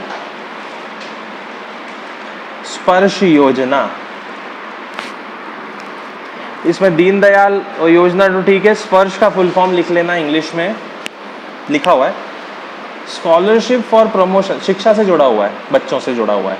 scholarship for promotion of aptitude and research in stamp as a hobby. Stamp collection वालों को क्या बोलते हैं? कुछ होता है ना जिनको शौक होता है स्टैम्प कलेक्ट करने का।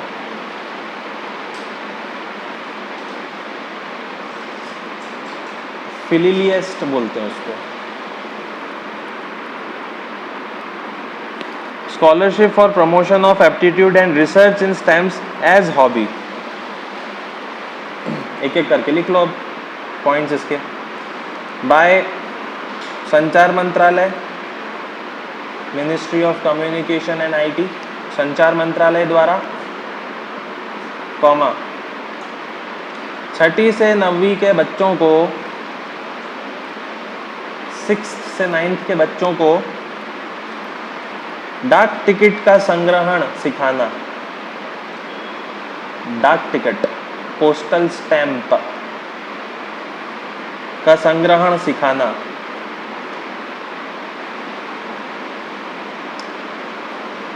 प्रति डाक सर्कल में, इन एवरी पोस्टल सर्कुलर, प्रति डाक सर्कल में, डाक सर्कल मतलब वो ये वाला नहीं डाक सर्कल यानी वो पोस्टल एरिया होता है जिसमें एक डाक सर्कल में कौन होता है? एक डाकिया होता है। ओके, में 40 बच्चों को चुना जाएगा और छात्रवृत्ति दी जाएगी, स्कॉलरशिप मिलेगी। गांव के बच्चों के लिए है, सरकारी स्कूलों के लिए है। कितनी मिलेगी लिखो? 6,000 रुपये प्रति वर्ष, 6,000 रुपये सालाना। कभी कभी मैं सोचता हूँ कि क्या तो योजनाएं हैं, कितनी सारी हैं। 130 चल रही है अभी रनिंग में, 20-25 को भी पकड़ लो ना एक आदमी को, तो शायद 50-60 हज़ार रुपये तो कहीं नहीं जाते उसके। अच्छा खासा मिलता है। हाँ, मंथली 500 ही है, लेकिन पर मंथ की इनकम उसकी 15-20 हज़ार रुपये हो जाती है। बस उसको क्रिएटिविटी दिखानी है। अब उसको क्रिएटिविटी क्या दिखानी? बच्चों को डाक टिकट इकट्ठे करने। ऐसे 40 बच्चों को सिलेक्ट किया जाएगा और छात्रवृत्ति दे दी जाएगी। और काम कौन करेगा? संचार मंत्रालय, डाक विभाग वही है, संचार ही तो करता है। नेक्स्ट, समीप योजना, SAMEEP, समीप योजना। समीप का फुल फॉर्म लिखिए students and MEA, students and MEA engagement programme. MEA engagement programme, ज़्यादा सीरियसली नहीं लेना इस योजना को, हल्की फुल्की योजना है। इस योजना के बारे में क्या है कि कोई भी अधिकारी जो विदेश मंत्रालय में लगा है, तो कोई भी अधिकारी होना चाहिए और वो कहाँ काम करता है? विदेश मंत्रालय के अंडर में काम करता है। तो जब भी उसको विदेश मंत्रालय या अपने काम से छुट्टी मिलती है और अपने होम टाउन आएगा छुट्टी पर, तो उसको वॉलेंटियरली अपने होम टाउन के कॉलेज में जाके विदेश मंत्रालय के बारे में ज्ञान बांटना है, ठीक है, ताकि बच्चे इंटरेस्टेड हों विदेश मंत्रालय से, ओके, और यूपीएससी से, उन चीज़ों से। वॉलेंटियरली है ये, अधिकारी की इच्छा होगी तो अधिकारी छुट्टी लेके आया है, उसको कहीं कोई इच्छा होगी तो ये वो वाली, मतलब ये जो समीप है ये वो वाली योजना है। लिख लो, बाय फॉरेन मिनिस्ट्री या एक्सटर्नल अफेयर बोलते हैं अब तो, विदेश मंत्रालय द्वारा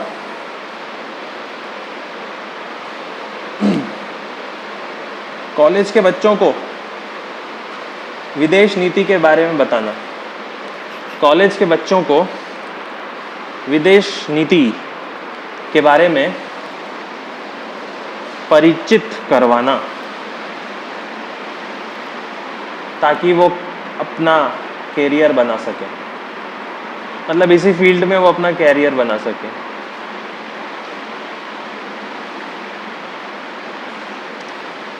इसमें अधिकारी स्वैच्छिक रहेगा, इसमें अधिकारी का काम स्वैच्छिक रहेगा, ठीक है। लास्ट हेडिंग, इंटरनेशनल ऑर्गेनाइजेशन, अंतर्राष्ट्रीय संस्थाएं। इसमें हमने सब पहले ही पढ़ लिया था, finance commission of India, Bharat का वित्त आयोग। वित्त आयोग पूरा संवैधानिक होता है, 280 धारा अनुच्छेद 280 के तहत रहता है, ये पढ़ लिया था। और उसके बाद में मेंबर्स वगैरह कितने होते हैं? 5 होते हैं, एक अध्यक्ष रहेगा और 4 सदस्य रहेंगे। 4 सदस्य में हाई कोर्ट का जज, वित्त मामलों का जानकार, अर्थशास्त्र का जानकार, प्रशासनिक मामलों का जानकार। फिर हमने पढ़ा था एनडीबी, न्यू डेवलपमेंट बैंक, किसने बनाया है? ये ब्रिक्स ने, तो ब्रिक्स बैंक भी बोलते हैं इसको, पढ़ लिया था। लिखिए, यूएन एस्केप, संयुक्त राष्ट्र एस्केप, यूनाइटेड नेशंस एस्केप, संयुक्त राष्ट्र एस्केप, फुल फॉर्म लिखा है नीचे, लिख लो। Economic and social commission, Asia और प्रशांत के लिए आर्थिक और सामाजिक आयोग। Economic and social commission for Asia and Pacific, Asia और प्रशांत हेतु आर्थिक एवं सामाजिक आयोग। यूनाइटेड नेशंस की ही एक बहुत बड़ी संस्था है, डिटेल लिखिए। 1947 कब बना? डायरेक्ट लिख लो डेट, 1947। कहाँ बना वो लिखो, इन चाइना शंघाई, चीन के शंघाई में, कॉमा, मुख्यालय HQ हेडक्वार्टर बैंकॉक। सदस्य 100 के ऊपर तो होंगे नहीं, एशिया और प्रशांत के होंगे, एशिया और पैसिफिक एरिया में जो कंट्रीज आती हैं। सदस्य मेंबर 53। भारत होगा या नहीं होगा? होगा, एशिया में आता है तो लिखना नहीं। फिर लिखो, द्वितीय विश्व युद्ध के बाद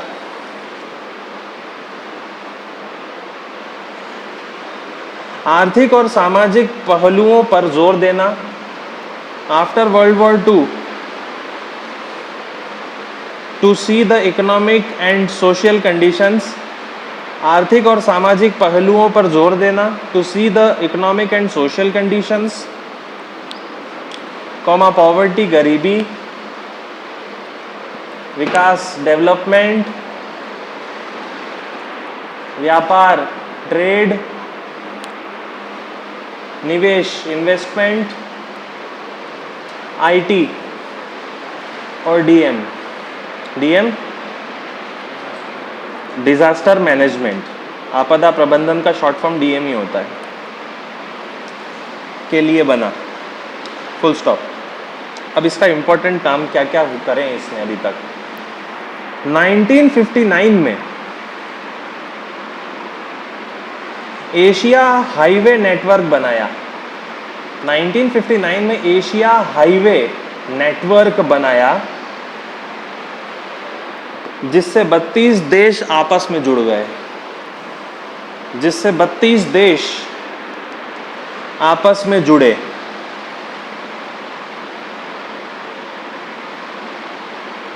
और लास्ट पॉइंट लिख लो, अंतिम सभा 2019 में बैंकॉक, सभा का नंबर भी लिख लेना, 75th मीटिंग 2019 में बैंकॉक में। तो जहाँ बना वहीं पे मीटिंग भी हो गई। नेक्स्ट, ये तो पढ़ लिया था। ये लास्ट है UNIOM, संयुक्त राष्ट्र, IOM यानी इंटरनेशनल ऑर्गेनाइजेशन फॉर माइग्रेशन, अंतर्राष्ट्रीय प्रवासन संस्था, इंटरनेशनल ऑर्गेनाइजेशन फॉर माइग्रेशन। वो जब भी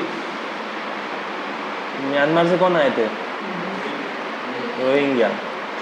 फिर वो भारत से कौन पहुंचे थे? नेपाल, मधेसी। ओके, तो वो सब इश्यूज हैं। प्लस 1971-72 में कौन आया था भारत? 1 करोड़ बांग्लादेशी, आसाम। वो तो जब कोई भी व्यक्ति मजबूरी से एक देश छोड़ के दूसरे देश जाता है तो उनके साथ गलत व्यवहार ना हो। इतने सारे लोग हैं मजबूरी में आए, शौक से नहीं आए। तो मानवता देखते हुए वो देश कहीं उन पे क्रूरता ना बरत रहा हो, इसलिए फिर कौन आता है यूनाइटेड नेशन का? IOM, माइग्रेशन के लिए ऑर्गेनाइजेशन। लिख लो 1951, मुख्यालय जिनेवा, स्विट्जरलैंड। सदस्य 173,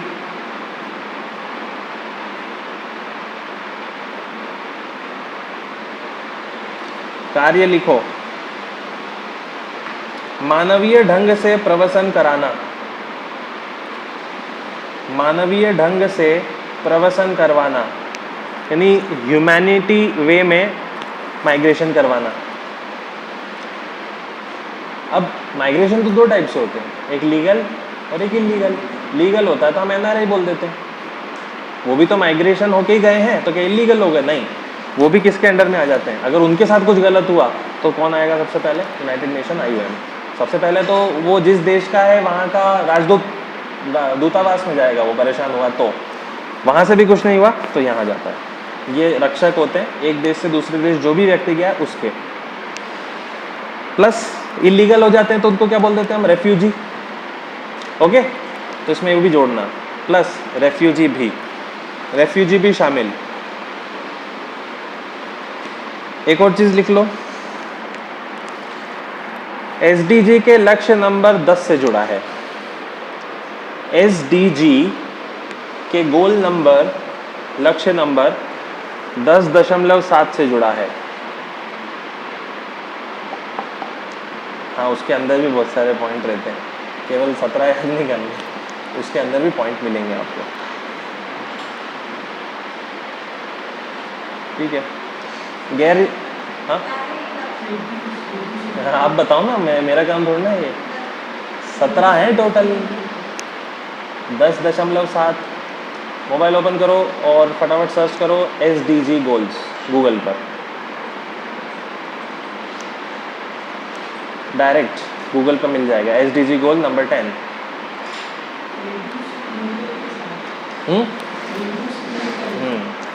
असमानताओं को कम करना, असमानता को कम करना। पॉइंट 7 जो है उसके अंदर फिर पॉइंट्स कहाँ आएंगे? आपको कहाँ असमानता कम करनी है? आपको हर सेक्टर में करनी है, आपको उद्योग में करनी है, आपको जॉब में करनी है, आपको 2 देशों के बीच करनी है, और आपको यहाँ नहीं करनी। वो व्यक्ति यहाँ आया तो आप उससे समानता से व्यवहार करें।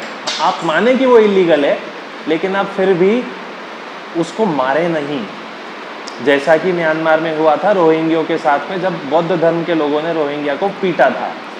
तो किस चीज़ का आनंद हुआ था? SDG 10.7 का। अगर ये एग्जाम में लिखा तो क्यों नहीं देखा वो मार्क्स? वो तो शाम को बताऊंगा कि और क्या क्या ट्रिक्स रहती हैं एग्जामिनेशन में, रिटर्न में वो। ठीक है, रिपोर्ट कौन सी जारी करेगा? रिपोर्ट के बारे में लिखने की भी जरूरत नहीं, ग्लोबल माइग्रेशन रिपोर्ट, वैश्विक प्रवासन रिपोर्ट। तो लिखना ही मत, आप तो यहीं से समझ में आ जाएगा कि ये है ऐसा। चलिए, काम खत्म। अब थोड़ा रिवीजन देख लेते हैं। आपने अगस्त कंप्लीट कर लिया है तो मैंने आपको वो पढ़ लिया था 370 और 35A, तीन धाराएं कौन सी हैं जिस पे ध्यान रखना है? 367, 371 और 373। 367 का मतलब क्या है? 370 ब्रैकेट 1 का मतलब क्या है? शक्ति किसके पास है? राष्ट्रपति के पास। और 3 का मतलब क्या है? 370 ब्रैकेट 3 का संविधान सभा का नाम बदल के क्या कर दिया? विधानसभा कर दिया। ये हो गया था। इसके बाद में अगला जो टॉपिक था वो था एनआरसी। फटाफट बात कर लेते हैं उस पर। एनआरसी पूरे इंडिया के लिए नहीं है, सिर्फ आसाम का रजिस्टर है वो। ओके, क्यों बनाया गया वो रजिस्टर और उसमें फैसला क्या लिया गया कि 19 लाख लोग बाहर हो गए हैं क्योंकि वो अपनी नागरिकता साबित नहीं कर पाए। लेकिन क्या उनके साथ दुर्व्यवहार होगा? नहीं, उनको मौका मिलेगा। और उनको मौका कौन देगा? कहाँ जाना पड़ेगा उनको मौका पाने के लिए कि वो भारत की नागरिकता ले सकें? कोर्ट तो जाएंगे नहीं, लेकिन कोर्ट जैसा ये कुछ बना रखा है आसाम में, फॉरेन ट्रिब्यूनल, विदेशी प्राधिकरण। ओके, फॉरेनर्स ट्रिब्यूनल बना रखा है, वहाँ पे वो अप्लाई कर सकते हैं कि देखो हमारे पास ये डॉक्यूमेंट है, हम हैं भारतीय। उसके बाद में एनआरसी वगैरह कब बना था, इसकी सूची कब बनी थी? तो एक 1985 में आसाम के बच्चे, स्टूडेंट्स, आसाम स्टूडेंट यूनियन सरकार के पास गई थी क्योंकि उन बच्चों ने बड़ी मारपीट करी थी इन लोगों के साथ में जो 71 के बाद बांग्लादेश से भाग भाग के आसाम में आए थे, राइट। तो सरकार ने बोला कि ठीक है, एनआरसी को हम स्ट्रॉन्ग करेंगे और हम काउंटिंग करवाएंगे। उसमें उसको बोला गया आसाम एकॉर्ड, आसाम समझौता 1985 का। उस समझौते में क्या फाइनल हुआ कि जल्द से जल्द एनआरसी को आगे बढ़ाया जाएगा, काउंटिंग की जाएगी। हाँ,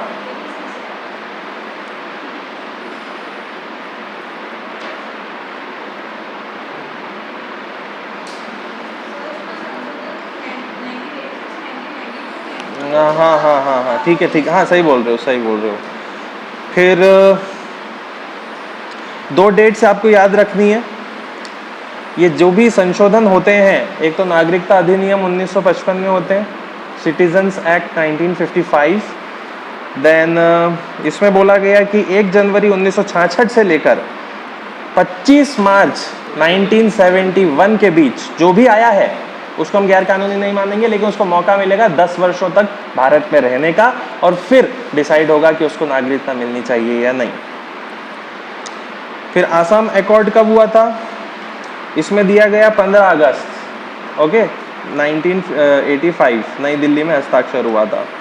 और इसके तहत एक कानून भी आया था, अवैध प्रवासी अधिनियम 1983, ओके, जो पता लगाता है कि गैर कानूनी लोग कौन है। अब एनआरसी क्या है, इसमें बहुत अच्छी पॉइंट लिखा हुआ है। एनआरसी बेसिकली आसाम का ही रजिस्टर है जो इलीगल लोगों की लिस्ट बनाता है, ओके, और लीगल लोगों की लिस्ट तैयार करता है। ये केवल आसाम का ही हिस्सा है, भारत में ये लागू नहीं होता है, ओके। लेकिन अभी अनुशंसाएं भी आ गई हैं कि भैया आप पूरे इंडिया में बनाओ। हालांकि ज़रूरत नहीं है, मध्य प्रदेश में कौन सा विदेशी मिलेगा? वो बंगाल से भाग के आया है, वो उसको यहाँ की मालवी सीखने में ही 100 साल लग जाएंगे, तो वो नहीं हो पाएगा उससे। अब ये जो एनआरसी है ये 3 कानूनों से चलता है। पहला कानून सबसे आम सिटीजन राइट या सिटीजन एक्ट 1955। दूसरा कानून है नागरिकता नियमावली 2003 और तीसरा कानून है राजपत्र, एक गृह मंत्रालय का राजपत्र है जो 2010 में आया था, आदेश है जिसमें मेजरली तो वही है। देन कट ऑफ डेट हमेशा याद रखना है आपको, 25 मार्च। उसके बाद में एनआरसी का क्या महत्व है? बहुत सारे महत्व है एनआरसी के। वो ये हो सकता है कि अवैध प्रवासी को नियंत्रित किया जा सकता है। इसके बाद में एक छिद्रिल सीमा करके है भारत और बांग्लादेश के बीच में, उस सीमा से बहुत अप्रवासी आते रहते हैं, उसको बाधित किया जा सकता है, बंद किया जा सकता है। फिर डी वोटर पढ़ रखा है हमने, इन 19,000 में से कुछ लोगों को कैटेगराइज कर दिया कि ये डी वोटर है, मतलब डाउटी वोटर, डाउट है जिस पे, और उनको अधिकार नहीं दिया गया है।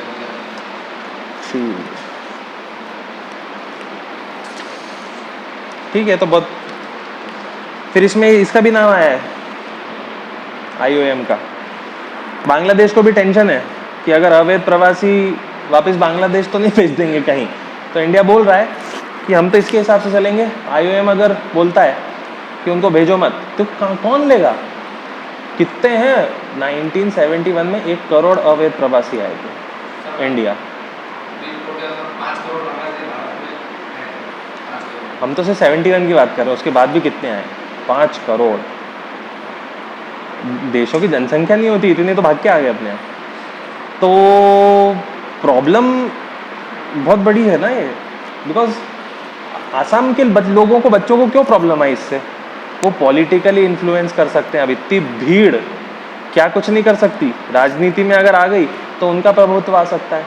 ओके, तो इसीलिए बच्चों ने पहले शुरुआत करी आंदोलन की कि इनको नहीं आने दिया जाए।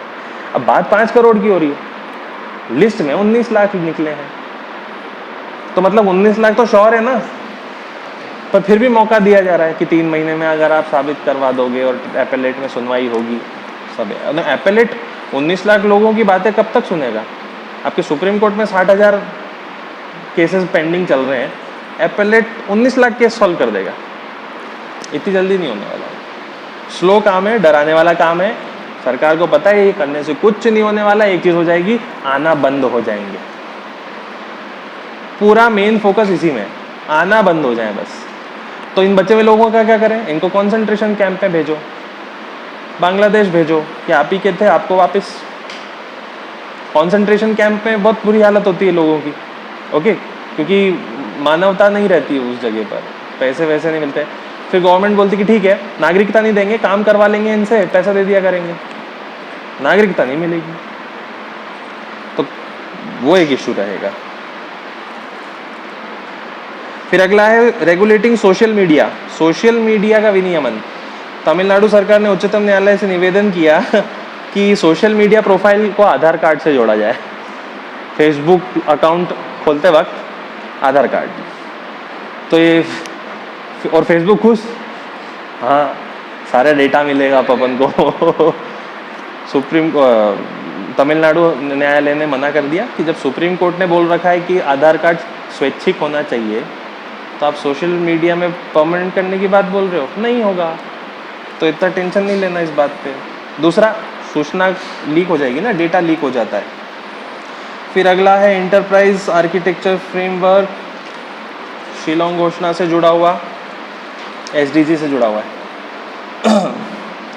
उच्चतम न्यायालय के न्यायाधीश बढ़ा दिए गए, पता है कितने थे? 31।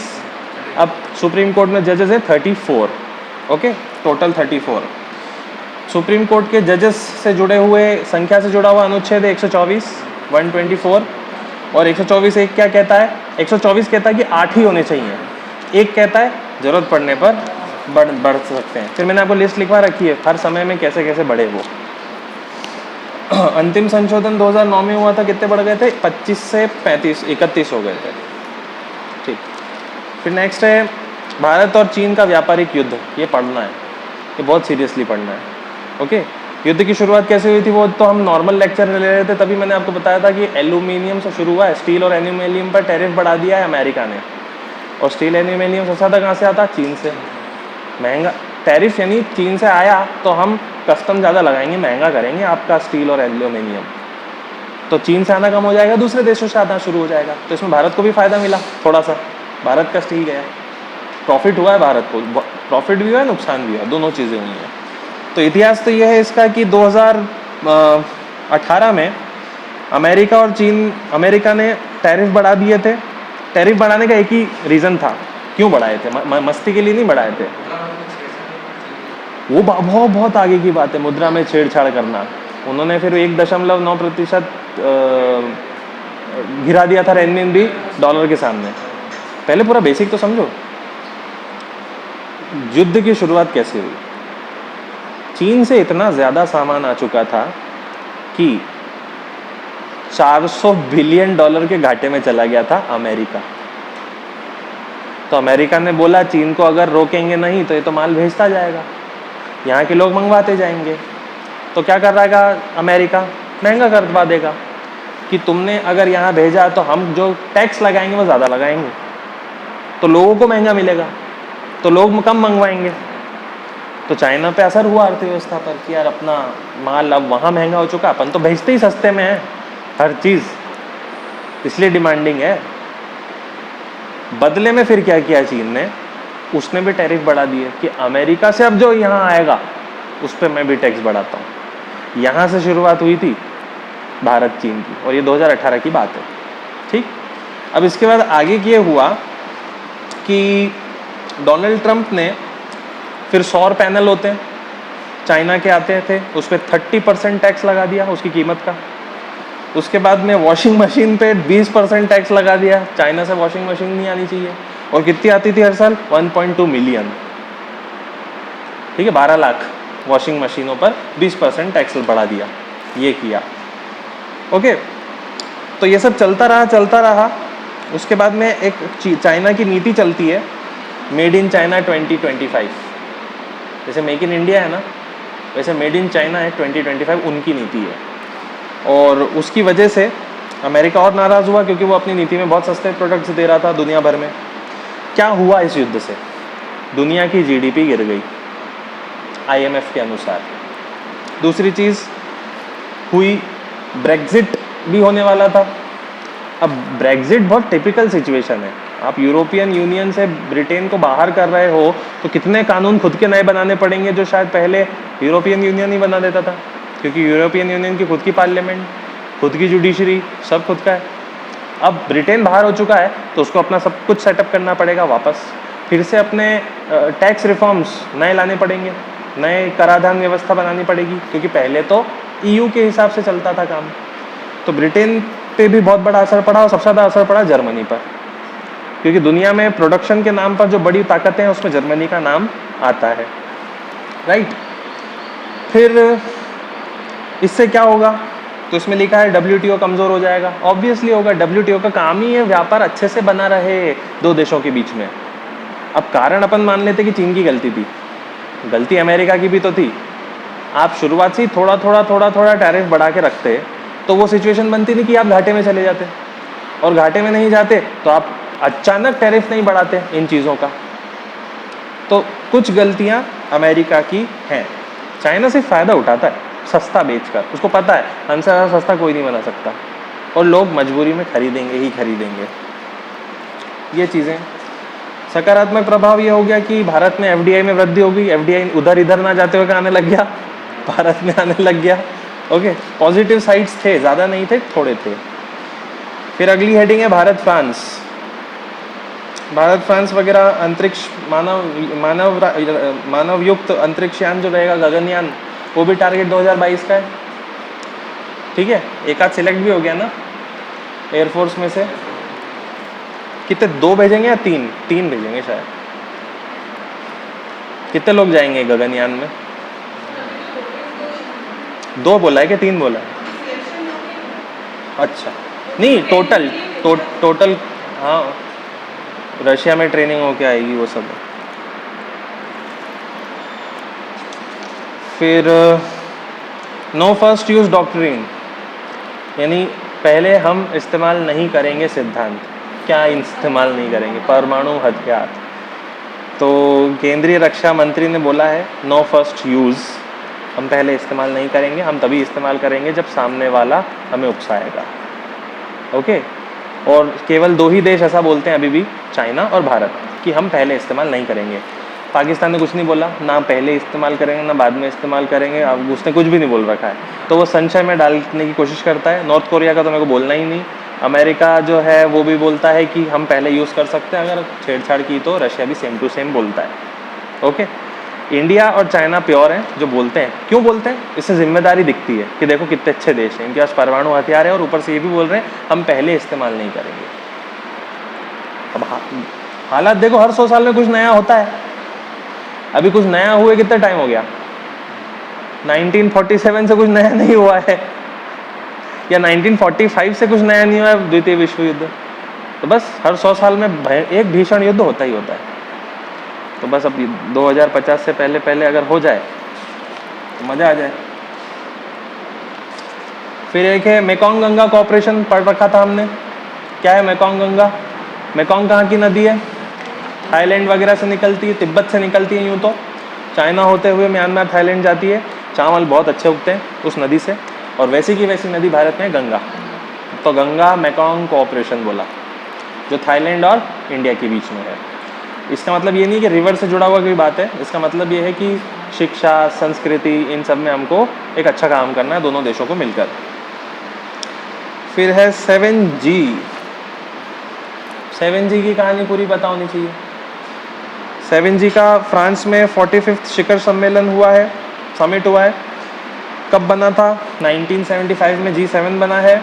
कौन कौन है G7 में? Canada, France, Germany, Italy, Japan, United kingdom, USA. ठीक, ये हो गए 7। एक नहीं है, जब वो G8 हुआ करता था, रशिया, यूक्रेन विवाद, सॉरी क्रीमिया विवाद, और क्रीमिया यूक्रेन विवाद जो 2014 में हुआ था उसको लेकर है। तो क्रीमिया बोलूँगा तो भी वही बात है, यूक्रेन बोलूँगा तो भी वही बात है, क्योंकि क्रीमिया जो छोटा सा टापू है वो यूक्रेन का था, जिसको किसने छीना? रशिया ने। तो वो एक ही विवाद है। तो इस वजह से G7 कर दिया गया, रूस को हटा दिया। फिर दावेदारी मजबूत होती जा रही है इंडिया की। इंडिया को बुलाया कि आप भी पधारो, तो इंडिया में मोदी जी फ्रांस की तरफ, फ्रांस में गए। ओके, दो चीज़ें हमेशा ध्यान रखना, G7 और G20 में ताकतवर कौन, किसकी इज्जत ज़्यादा? G20। G7 भले ही ताकतवर देश हैं लेकिन कम हैं, और G7 में सदस्यता लेने के हकदार बहुत सारे देश हैं, लेकिन फिर भी, और इसी वजह से G7 की जो वल्नरेबिलिटी वो कम होती जा रही है, वल्नरेबिलिटी बढ़ती, सुभेद्यता बढ़ती जा रही है, क्योंकि उसको ये माना जा रहा है कि ये तो 7 देश अपने आप में ही काम करते रहते हैं। काम क्या? वही आतंकवाद, व्यापार, सब एक जैसी चीज़ है। तो इतना हमने पढ़ लिया 2 घंटे में। डन।